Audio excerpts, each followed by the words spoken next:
পরোটা খেতে কার না ভালো লাগে, আর সেই পরোটা যদি হয় এরকম ফুলকো আর সফট তাহলে তো কথাই নেই। তাহলে চলেন আর কথা না বাড়িয়ে কিভাবে এই ফুলকো পরোটা তৈরি করবেন সেটার সম্পূর্ণ রেসিপিটা দেখে নেওয়া যাক। এর জন্য প্রথমে লাগবে ময়দা। এখানে 2 কাপ পরিমাণের ময়দার সাথে লবণ অ্যাড করে সেই সাথে হাফ চা চামচ পরিমাণের বেকিং পাউডার, 1/4 কাপ পরিমাণের টক দই, সেই সাথে 2 টেবিল চামচ পরিমাণের তেল দিয়ে দিলাম। লবণটা সম্পূর্ণ টেস্টের উপরে কম বেশি করে নেবেন। এরপর খুব ভালো করে জর্জরে করে এটাকে মেখে এখন কুসুম গরম পানি অ্যাড করে একটা ডো তৈরি করে নিব। ডোটা হবে একটু সফট।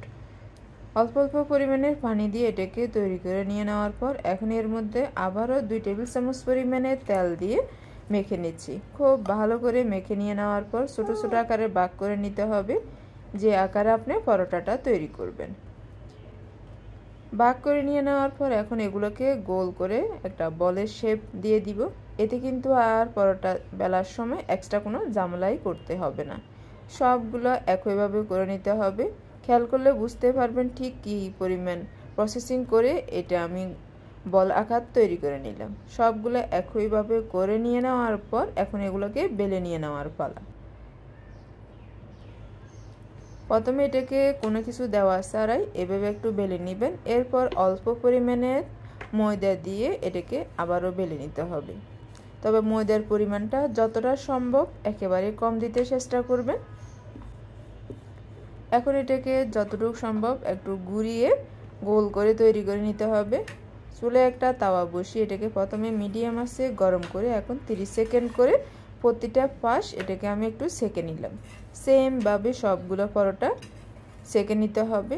আপনি যদি দীর্ঘদিন এটা সংরক্ষণ করতে চান এই পর্যায়ে এসে এগুলো ঠান্ডা হয়ে যাওয়ার পর একটা এয়ারটাইট বক্সে ভরে নর্মাল ফ্রিজে রাখলে 10 দিন পর্যন্ত ভালো থাকবে, আর ডিপ ফ্রিজে রাখলে 1 মাস পর্যন্ত এটা রেখে খেতে পারবেন।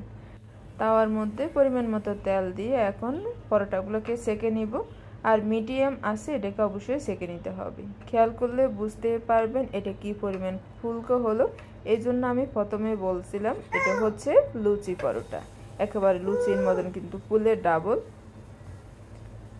আপনি যদি এটা মচমচে করতে চান তাহলে একটু বেশি সময় ধরে রাখবেন, আর যদি সফট করতে চান তাহলে হালকা একটু কালার হয়ে আসার পর এটাকে নামিয়ে নিতে পারবেন।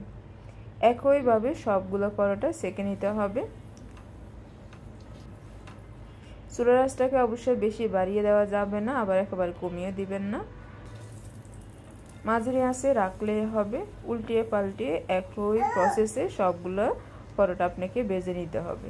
ভেজে নিয়ে নাও কমপ্লিট। এখন এটাকে আমি তেল থেকে তুলে নিব, আর এটা কালারটা খেয়াল করলে বুঝতে পারবেন কি অসাধারণ। আর ভিতরটা কেমন হলো সেটাও দেখিয়ে দিচ্ছি। রেসিপিটা কেমন লাগছে অবশ্যই কমেন্ট করে জানাবেন।